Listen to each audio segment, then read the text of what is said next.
Hola familias, bienvenidos a nuestro tercer taller ya de este ciclo. Hoy vamos a hablar de un tema importante y además que me encanta, que es el de la gestión emocional. Es decir, vamos a ver herramientas y pautas para acompañar la gestión emocional de nuestros hijos e hijas. Sé que muchos de vosotros estáis inscritos en todos los talleres y nos seguís ya desde hace un tiempo, por lo que ya me conocéis, pero para quienes sois nuevos en este taller, mi nombre es Tania y soy técnica de familia en el Servicio de Atención a la Familia. Somos un servicio público y gratuito dependiente de la Concejalía de Servicios Sociales en Alcalá de Henares. Aparte de estos procesos formativos que ahora mismo damos en modalidad virtual, pero ya con muchas ganas de poder, si lo permite la situación sanitaria, también hacerlos de forma presencial, aparte de esto también ofrecemos información, asesoramiento y orientación familiar. Para esto último contamos con un equipo profesional, también técnico de familia, que lo que hace es compartiros herramientas y acompañaros en los diferentes desafíos que podáis tener como familia. Por ejemplo, cómo fomentar la autonomía de mi peque, cómo mejorar los estilos comunicativos en casa para que haya menor conflicto o cómo adaptar nuestros estilos educativos a las nuevas necesidades, como puede ser la etapa de la adolescencia. Os animo a que visitéis nuestra página web donde vais a encontrar toda la información o que nos llaméis o escribáis directamente si tenéis alguna duda. En la cajita aquí abajo de descripción os voy a dejar el enlace a un vídeo introductorio donde os podéis también hacer una idea sobre qué tipo de servicios ofrecemos. En el taller de hoy Te escucho, te entiendo y te acompaño. Estamos hablando de 3 habilidades fundamentales a desarrollar como mamás y papás, con el objetivo, en el caso de este taller, de mejorar la gestión emocional de nuestras criaturas. Pero para hablar de gestión emocional tenemos que hablar de qué es la inteligencia emocional. Se refiere a la capacidad de entender y conocer qué sentimos y qué sienten otros, con el objetivo de saber manejar esas emociones y también de controlarlas. Hay teorías que añaden la autoestima, la empatía, la habilidad comunicativa como conceptos clave para la gestión emocional. Por ello, en este taller vamos a ver los siguientes puntos. La identificación de las emociones, entender lo que siento. El manejo de las emociones, decidir cómo actúo ante mis emociones. Identificar las emociones de otros, la empatía, entender lo que siente el otro.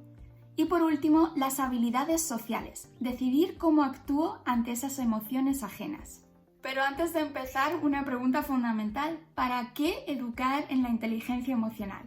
Bueno, pues la inteligencia emocional permite las siguientes cosas: incrementar el nivel de autoconocimiento, gestionar las emociones, tomar decisiones responsables, construir y mantener relaciones con los demás, capacidad de resolver conflictos y aumenta la capacidad de empatizar. Integrar el aprendizaje de la inteligencia emocional, por ejemplo, a partir del juego, permite que nuestros peques vayan incorporando esos recursos poco a poco en las situaciones de vida cotidiana. El entorno familiar puede favorecer de forma positiva el que se expresen, se exploren esas emociones y se aprendan a gestionar de forma positiva. Pero por otro lado también pueden influir de forma negativa a partir de la negación o el castigo, que a su vez genera frustración, miedo o incluso culpa. Por eso es importante, antes de poder acompañar en esa gestión emocional, hacer un trabajo introspectivo nosotros mismos. Es decir, ¿cómo lo hago yo? Para ello os voy a dar una serie de preguntas que quiero que os apuntéis y reflexionéis con tiempo. ¿Hasta qué punto conozco mis propios sentimientos? ¿Y los de mi familia? ¿Soy capaz de expresarlo? Por ejemplo, cuando has tenido un mal día en el trabajo, una mala noticia o cuando has logrado algo importante.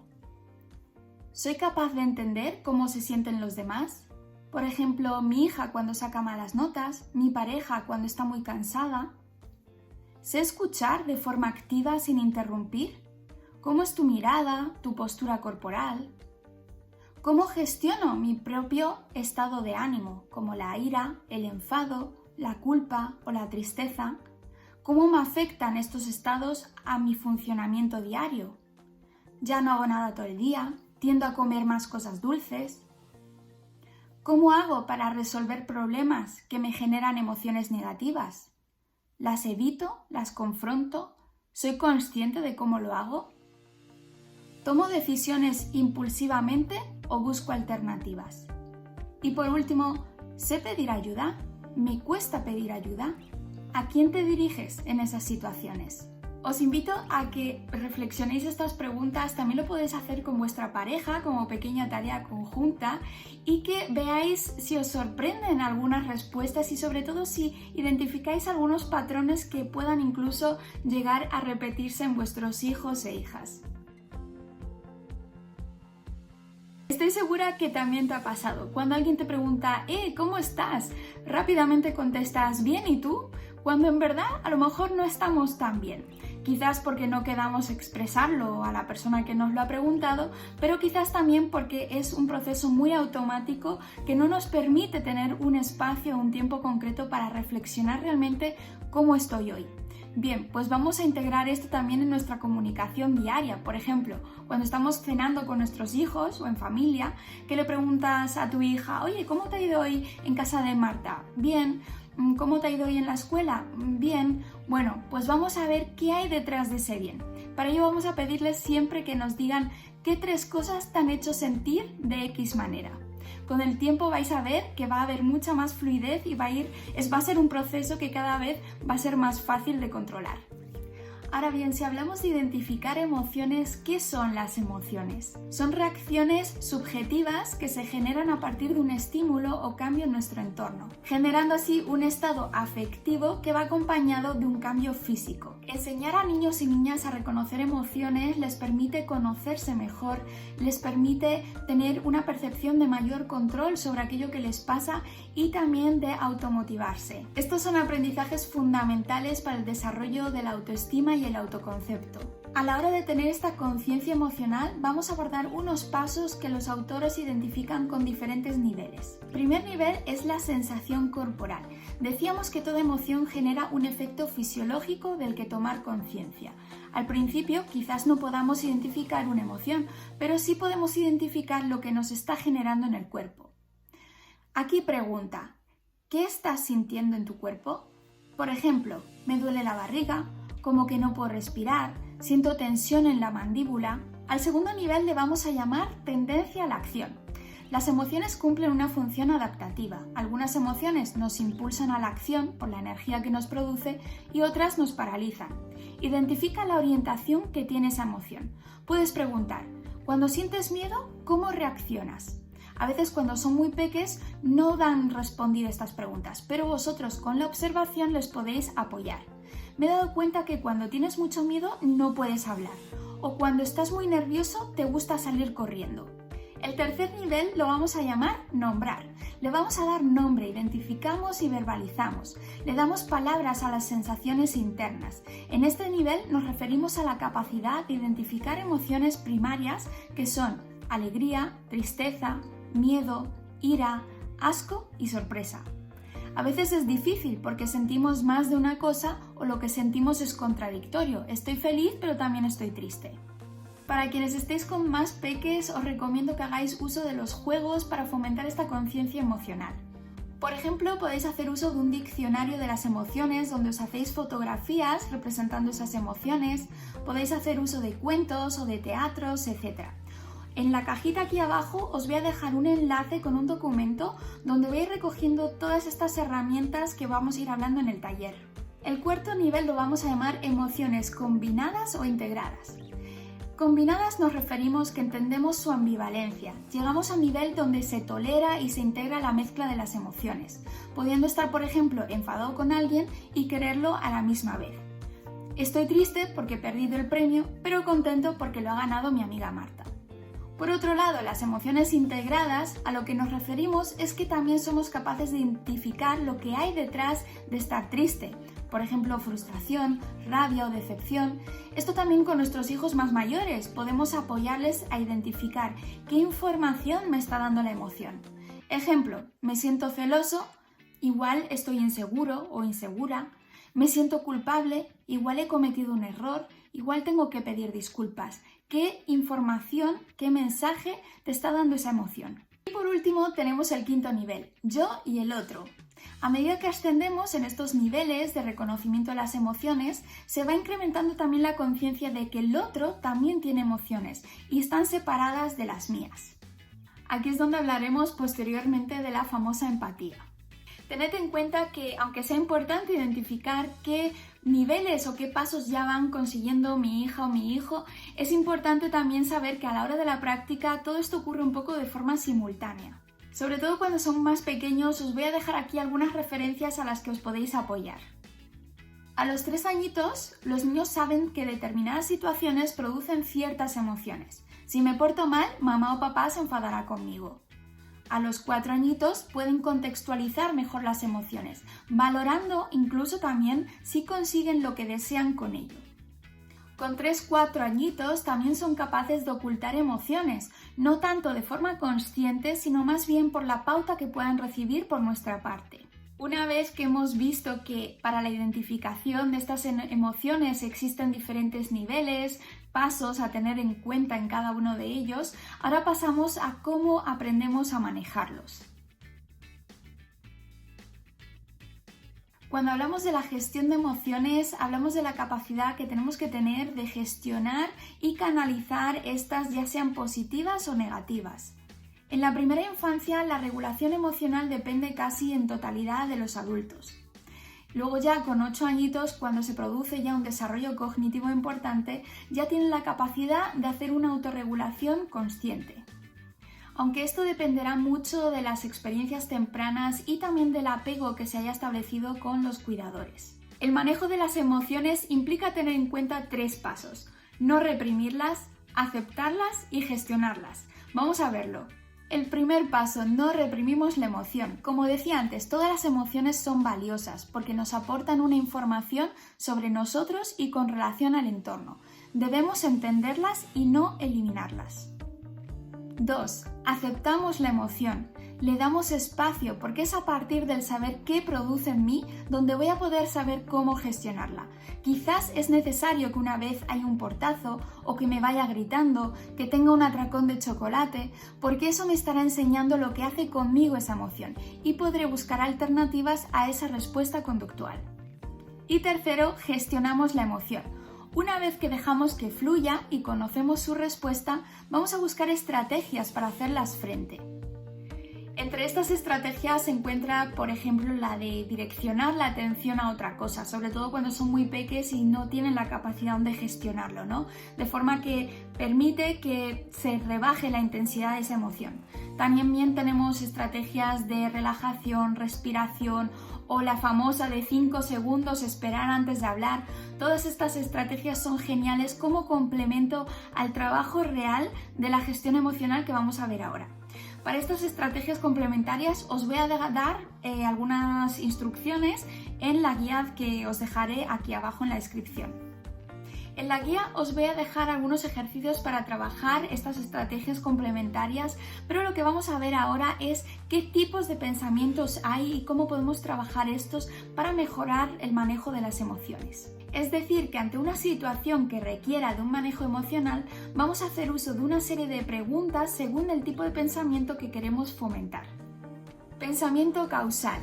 El objetivo es identificar problema y hacer un buen análisis. Pregunta: ¿qué ha pasado? ¿Qué tengo que hacer? ¿De qué datos dispongo? Para facilitárselo a los más peques, podemos hacer una secuencia con viñetas dibujadas que planteen ese problema. Pensamiento alternativo. Favorece el pensamiento creativo y divergente, es decir, es un proceso de pensamiento que genera ideas creativas mediante la exploración de muchas posibles soluciones. Para fomentar este tipo de pensamiento, un ejercicio básico es el de buscarle diferentes usos a un mismo objeto. Por ejemplo, esta hoja, ¿qué puedo hacer con ella? Puedo usarla para dibujar, para escribir, puedo crear una pelotita, puedo dividirla en 2, puedo abanicarme con ella. Buscad diferentes soluciones. Lo mismo también cuando hayáis terminado de leer un cuento, por ejemplo, buscar finales alternativos. Todo ello va a fomentar el pensamiento alternativo. Luego tenemos el pensamiento consecuencial. Aquí queremos favorecer la anticipación de consecuencias. Preguntas que puedes hacer aquí. ¿Qué puede pasar si? ¿Qué hubiera pasado si? Y por último tenemos el pensamiento de perspectiva, que es la capacidad para ponerse en el lugar del otro. Este pensamiento se desarrolla a partir de los 6 añitos. Preguntas que podéis hacer aquí. Si estuvieras tú en mi lugar, ¿qué harías si tu hija no quiere estudiar? Repasa este tipo de pensamientos, identifica cuál es el que cuesta más o que mejor manejan tus hijos y también cuáles son tus fuertes o tus puntos a mejorar. Hemos visto cómo la empatía se ha ido introduciendo en varias secuencias de los bloques anteriores y es que es una competencia fundamental clave para la inteligencia emocional. La empatía es la capacidad de identificar las emociones o los sentimientos de otros a partir de gestos o palabras e incluso de compartir estos. Esto no implica que tengamos que estar de acuerdo o pensar igual. Por eso, como familia, cuando discutimos o tenemos opiniones diferentes, la empatía es fundamental tanto para mejorar la comunicación como los procesos de negociación. El objetivo siempre es reconocer, comprender y apreciar otros puntos de vista. La empatía también tiene diferentes niveles que tenemos que tener en cuenta a la hora de su desarrollo. Tenemos primero la empatía global, que comprende el primer año de vida.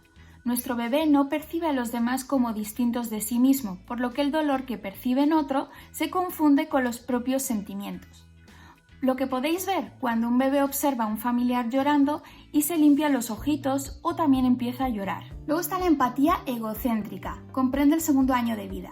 El niño es consciente que la otra persona está pasando una situación desagradable, pero asume que los estados internos que está experimentando el otro son los que experimenta él mismo. Un ejemplo, un niño ve que está llorando otro y le ofrece su juguete para consolarlo. El siguiente es la empatía cognoscitiva. Sobre los 6 añitos, el niño ya sabe que sus sentimientos y emociones son diferentes de quienes le rodean. Aquí empieza el desarrollo de la empatía como nosotros la entendemos. Y por último, la empatía abstracta, que se genera a partir de los 10 años. En esta etapa expresan preocupación por personas que no conocen y por los problemas sociales. Progresivamente van alcanzando un mayor nivel de abstracción que les permite imaginarse en situaciones distintas a las que han vivido. Cuéntame en los comentarios en qué etapa se encuentran tus hijos y sobre todo también alguna situación en la que te haya sorprendido su capacidad de empatizar. Es importante identificar en qué etapa se encuentran y sobre todo también aceptar si aún no están preparados para su desarrollo total. Las ventajas del desarrollo de esta empatía son, entre otras cosas, la menor agresividad, la mayor actitud prosocial, como querer ayudar y compartir, mejores relaciones interpersonales e incluso se vincula con un mejor nivel académico. Ahora bien, sabiendo esto, Tania, ¿cómo mejoro o fomento yo el desarrollo de la empatía de mi hija? Pues vamos a ver una serie de pautas. 1. Vamos a reducir el egocentrismo y a elogiar la cooperación. Elogia cuando ayuda a su hermano o a recoger la habitación, cuando es amable con un amigo. Pero más que elogiar, vamos al segundo punto. 2. Pone en valor sus buenas acciones. Por ejemplo, ¿has visto cómo ha reaccionado la abuela cuando le has regalado tu dibujo? ¿Te has fijado en lo feliz que estaba Noah cuando le has compartido tu patinete? Con preguntas como estas puedes apoyarles a identificar cómo se ha sentido el otro.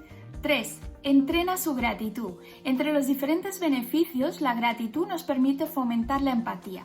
Esto implica poner en valor las cosas positivas que nos han ocurrido en el día, así como lo que otros han hecho por nosotros. Gracias, papá, por la cena que has hecho. Gracias al profesional que nos atiende cuando vamos a comprar. Fijarnos en los actos positivos de los demás es una importante lección. Puedes fomentar esto de la gratitud, por ejemplo, con un diario de gratitud o con un tarrito donde vamos escribiendo cosas que agradecemos cada día. Os dejo más ejemplos en la guía abajo en la descripción de este vídeo. 4. Permite que tengan responsabilidad en su entorno, tareas que impliquen a participar en el bienestar de otros miembros de la familia, el cuidado de hermanos pequeños, también de mascotas o incluso tener que regar una planta, donde podrá observar cómo crece con su cuidado y atención. 5. Crea espacios para opiniones. Cuando hagáis planes, ten en cuenta su opinión, aunque no sea finalmente la que se imponga, de forma que pueda aprender a tolerar la frustración, pero también podrá ver que puede hacer feliz a otros teniendo en cuenta su opinión. Evita las etiquetas. Seamos sinceros, ¿se te ha escapado alguna vez un «es que no piensas en los demás»? Intenta evitar esto y más bien buscar la reflexión conjunta. Vaya, ¿cómo crees que se ha sentido tu hermana al comerte tú todos los chocolates que os he traído? ¿Qué solución propones? ¿Qué crees podría hacer que se sienta mejor? Séptimo, busca explicaciones y no culpas, sobre todo cuando les pasa algo negativo por alguien externo. Por ejemplo, entiendo que estés triste por cómo te ha hablado tu hermano. ¿Por qué crees que se ha alterado tanto? Les permitimos que empaticen y vayan más allá de la culpa. Octavo, damos ejemplo. Identifica en tus situaciones si escuchas de forma activa cuando tu hijo o hija lo necesita, si tienes en cuenta su opinión, si consuelas o minimizas el problema. Ten en cuenta las preguntas que os hacía al principio como proceso de autorreflexión. Y por último, pon en práctica la empatía. Por ejemplo, al jugar, al leer un cuento o ver una película, son buenas oportunidades para ponerse en el lugar de algún personaje y preguntarle ¿qué harías tú en esa situación? En tu día a día, cuando identifiques una situación, haz partícipe a tu hijo en ella. Por ejemplo, hoy la tita ha ido al hospital, ¿la llamamos para preguntar cómo se encuentra? Y por último, motívales a que participen en actividades en beneficio de la comunidad, que se realicen en organizaciones o en la misma escuela. Y seguimos una vez que ya hemos visto cómo identificar las emociones, cómo reconocerlas, cómo manejarlas y la importancia de la empatía como herramienta para identificar la emoción de otros. Ahora es importante tener la capacidad de saber cómo actúo ante estas emociones, tanto en relación con las mías y las del otro. Por ello vamos a fomentar la comunicación asertiva. Ahora bien, para que nuestros peques puedan comunicar bien, es importante que les hayamos ofrecido anteriormente espacios donde son escuchados. Y aquí vamos a fomentar la escucha activa de mamás, papás y cuidadores. Aquí algunas pautas importantes. Expresa que estás escuchando mediante palabras o gestos. Por ejemplo, un ajá, entiendo, sigue, o asintiendo la cabeza, sonriendo, etc. Ponte a la misma altura y establece contacto visual. Parafrasea lo que ha dicho. Ah, entonces cuando María te dijo eso te sentirías muy decepcionado, ¿no? De forma que verificamos que sí hemos comprendido bien el mensaje. Resume, lo que me estás diciendo es que, a ver si te he entendido bien. Utiliza preferentemente preguntas abiertas. ¿Qué es lo que quieres decir con ¿cómo ha sido ese momento? Presta atención al lenguaje no verbal, tanto tuyo como el suyo. Por otro lado, evita las distracciones como móviles, televisión al fondo, otros familiares que interrumpen. No interrumpas tú, permite que haya silencios. Y si vas a dar tu opinión, intenta que sea objetiva y que no tenga una carga de juicio de valor. Tener la experiencia de la escucha activa permite que nuestros hijos tengan un espacio donde identificar, expresar y manejar las emociones.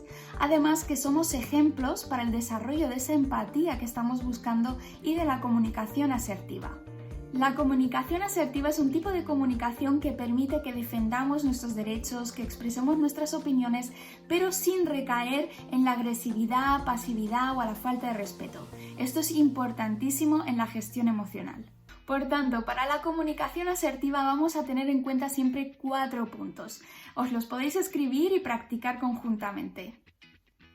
El primero son los hechos. Vamos a describir la conducta de la persona, positiva o negativa. Lo importante es que deben ser hechos y no juicios. Contra más específico, mejor. 2. Nuestro sentimiento. Explicamos cómo nos hace sentir esa conducta. 3. Las consecuencias. Describimos las consecuencias de que esa persona siga manteniendo esa conducta. Y por último, 4. La solución. Explicamos qué cambio nos esperamos de la persona. Les involucramos en encontrar alternativas.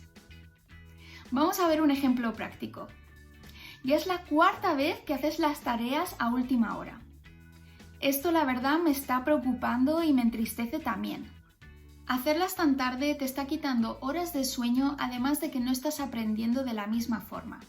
A partir de ahora quiero que hagas las tareas antes de cenar. ¿O qué otra cosa me propones? Identifica alguna situación que genere discusión en casa e intégrala a estas 4 fases de comunicación asertiva. A ver qué cambio se genera. Y hasta aquí ya en el taller de hoy. Hemos hecho un recorrido sobre cuáles son mis emociones, cómo las manejo, cuáles son las emociones de los otros y sobre todo cómo comunicamos lo que sentimos. Espero que os haya gustado y que os llevéis alguna que otra nueva herramienta y que las pongáis en práctica. Ya sabéis, la práctica es lo fundamental. y es un proceso y con paciencia. Si os habéis quedado con preguntas, no dudéis en escribirnos o aquí en la sección de comentarios o por privado. También si tenéis alguna situación específica que os gustaría trabajar, que hagáis uso de nuestro servicio de orientación a la familia, que es gratuito para quienes estéis empadronados en Alcalá de Henares. Y por último, también animaros a que nos sigáis en redes sociales donde compartimos recomendaciones y herramientas para la crianza. Y dicho esto, nos vemos en próximos talleres.